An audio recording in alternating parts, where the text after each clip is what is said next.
The Roger Arnold Economic Principles Lecture Series. Lecture 7, The Fed, How It Creates Money. In this lecture, we want to talk about the Federal Reserve System and money creation. Let's start by talking about the Federal Reserve System. Sometimes, instead of the Federal Reserve System, it is called the Federal Reserve, or just the Fed. The Fed is the central bank of the United States. It's a key and very important bank in the United States. The reason it is so important is because it conducts monetary policy. Well, what is monetary policy? Monetary policy relates to changes in the money supply. The Fed has the ability to increase the money supply and to decrease the money supply. Now, to explain this process, we need to define some terms. First of all, we need to define what the money supply is. Everybody thinks of it as a certain dollar amount. For example, the money supply is $1.3 trillion in the United States. And next year it may be more than $1.3 trillion in the United States. But what are we talking about when we talk about the money supply? Well, let's look at the board and look at a definition of the money supply. You'll see that the money supply equals three components. The first component here is currency. Now, a synonym for currency is cash. But what do we mean by currency or cash? We mean two things. That includes paper money, the $5 bill, the $10 bill, the $20 bill, and it includes coins, a quarter, a dime, so forth and so on. So the money supply takes into account all the currency. It also takes into account what I've abbreviated here as checkable account balances. In other words, the balances that people have in their checking accounts in the United States. So this dollar amount here would be simply the balances summed of all the individuals that have checking account balances in the United States. And lastly, we have traveler's checks. The two largest components of this money supply are currency and checkable account balances. Traveler's checks is a very small part of the money supply. All right? So we have these three components added together to equal the money supply. And what we're saying here is that the Federal Reserve has the ability to make that money supply go up and to also make it go down. Now, before we talk about the mechanics of how that happens, let's define something else. Let's talk about an individual bank and talk about something that is called total reserves. Let's go through the definition first. The total reserves is equal to two components. It's equal to bank deposits in the reserve account and vault cash.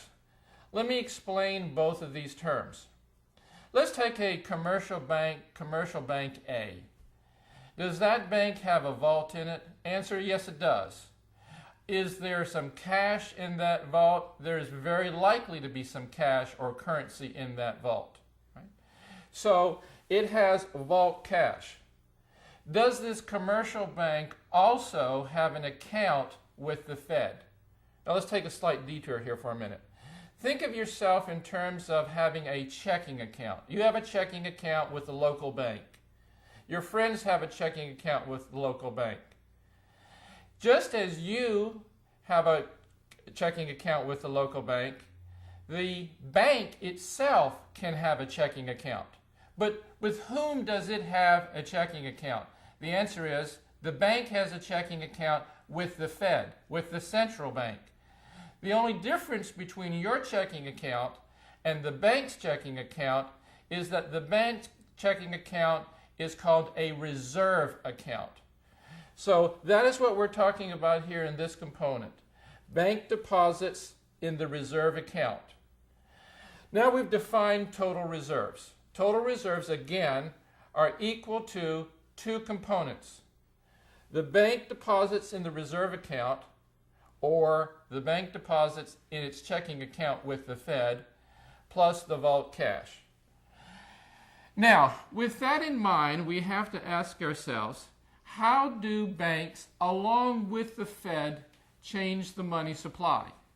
Now here, let's give a little bit of a historical perspective here. I said earlier that the money supply in the United States can be increased and it can be decreased. So let's pick a particular number. Suppose that right now in the United States, the money supply is equal to $1.3 trillion. That number can be decreased. In other words, we could have less money in the economy, let's say 1.2 trillion, or it can be increased. We could have more money in the economy, 1.4 trillion. Now, most people think the following. To have more money, the government has to print more money. In other words, you actually have to go to the printing presses and you have to run them a little bit longer to get more money, and then you provide that money in the economy and the money supply goes up. But that isn't the only way you can increase the money supply in the United States, because remember what the money supply is equal to. And this is very important to keep in mind as we move along. The money supply is equal to currency, checkable account balances, that's the second factor, and traveler's checks. If you raise any one of those three, currency, checkable account balances, or traveler's checks, you're going to do what to the money supply? That's right, you're going to increase the money supply. So printing more money, printing more paper money, increases currency and increases the money supply, but you have another way in particular to get an increase in that money supply, and that is by increasing checkable account balances. Now, let's go to the board and come up with some data, and we'll talk about the process of increasing the money supply. I'm just going to make up some numbers here that are relevant to our discussion. I'm going to say that in this particular bank, let's say the bank down the street, a local bank, Bank A we'll call it, its checkable account balances right now equal $100 million. All right, so what we're basically saying is this bank, this local bank, has customers. And these customers have checking accounts. And on a given day, the bank looks at the balances in all its customers' checking accounts, and it adds those numbers up, and it comes up with $100 million. Right? Now, on this same day, this bank has some total reserves. And remember, what are total reserves equal to? There are two things that total reserves are equal to, or the sum of two things: bank deposits in the reserve account plus vault cash. So let's say in terms of vault cash, this bank has $1 million. Right? So in its vault, go back to the vault in the bank, see how much money is there. Answer is $1 million. How much does this bank, this commercial bank, this specific Bank A, have in its reserve account with the Fed? Let's say that dollar amount happens to be $9 million. So I'm going to say in its reserve account, and I'm going to abbreviate here, reserve account, it has $9 million. Now, I ask you a specific question. Can you tell me how much this Bank A, has in total reserves? Now, before you answer, think of what total reserves equal. Total reserves equals bank deposits in the reserve account plus vault cash. So here's the vault cash, $1 million, and here's the bank deposits in the reserve account, $9 million. If we add these two together, we have $10 million in reserves. This for this particular bank. Now, 2 points. This bank started out, had checking account balances of $100 million, and now we're saying it has total reserves of $10 million. Right? Why does it have total reserves of $10 million? There's a specific reason. The Federal Reserve sets what is called a reserve requirement, and that's a percentage. And let's say the reserve requirement is 10%. What that means for this commercial bank is that it must have in total reserves 10% of its checking account balances. And this is mandated by the Fed.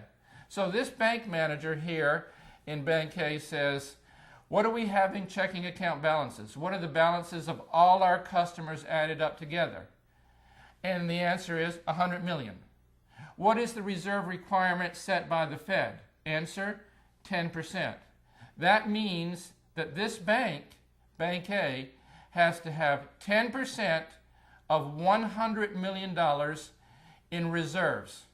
And does it have that? Given the numbers that I've used, yes, it does. It has $10 million in total reserves. So it is meeting its reserve requirement.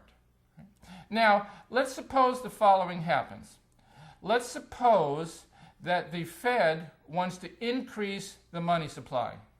Remember what the money supply is. The money supply back here is equal to currency, checkable account balances, and traveler's checks. So that's a specific dollar amount.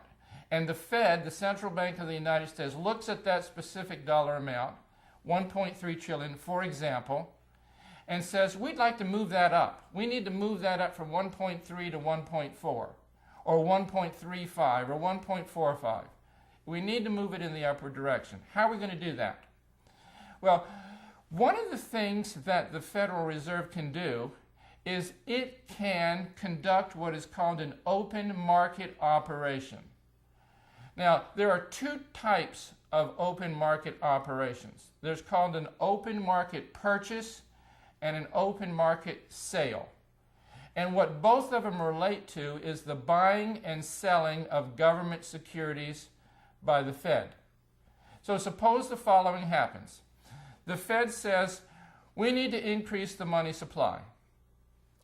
We need to conduct an open market purchase. So let's do the following.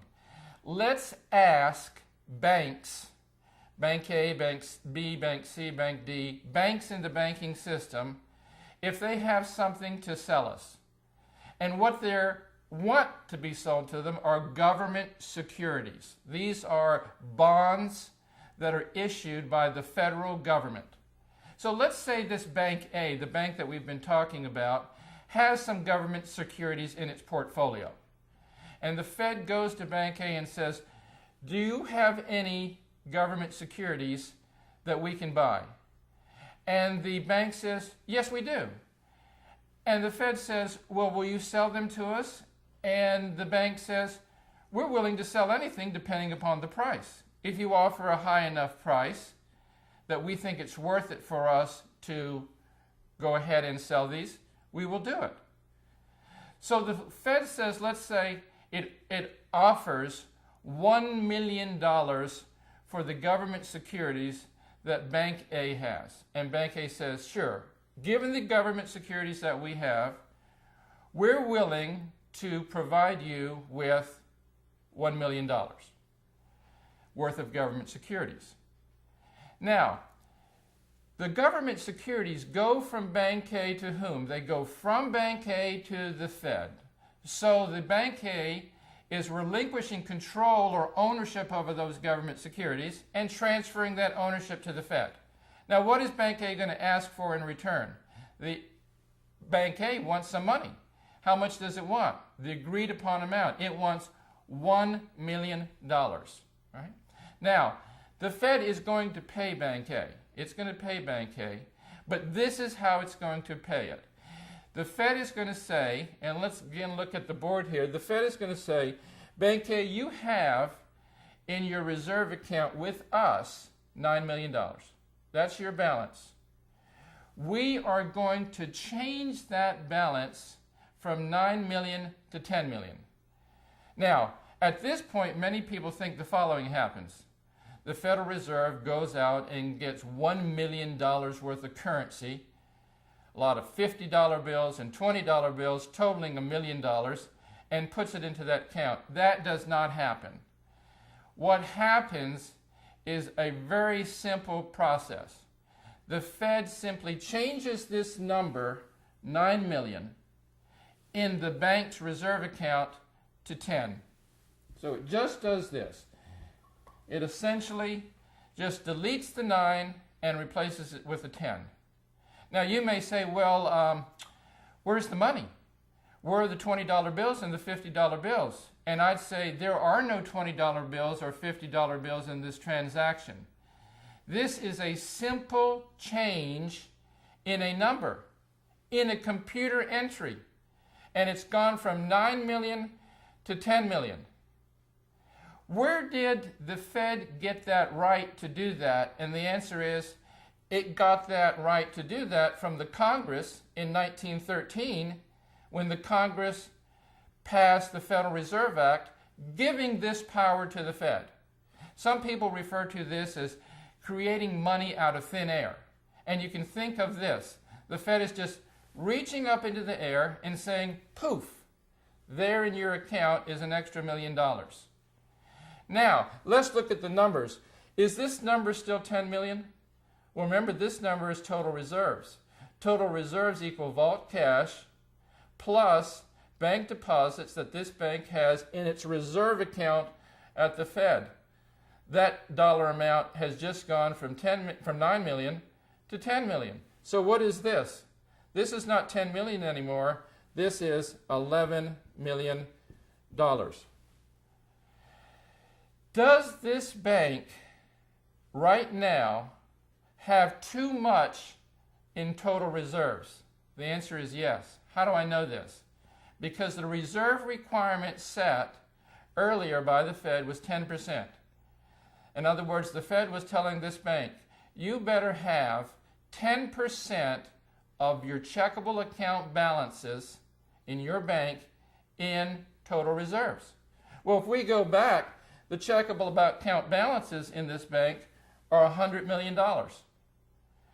And so it has to have 10% of $100 million, which is $10 million in total reserves, but it has more. It has 11 million in total reserves. It has 1 million more than it needs to have. 1 million more than it needs to have. That 1 million more has a name. That's called excess reserves. So this bank says the following.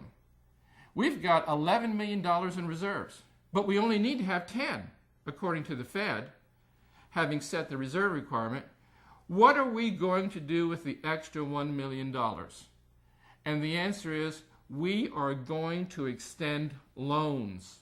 We're going to extend loans of $1 million because we don't have to keep 11 million in total reserves. We only have to keep 10.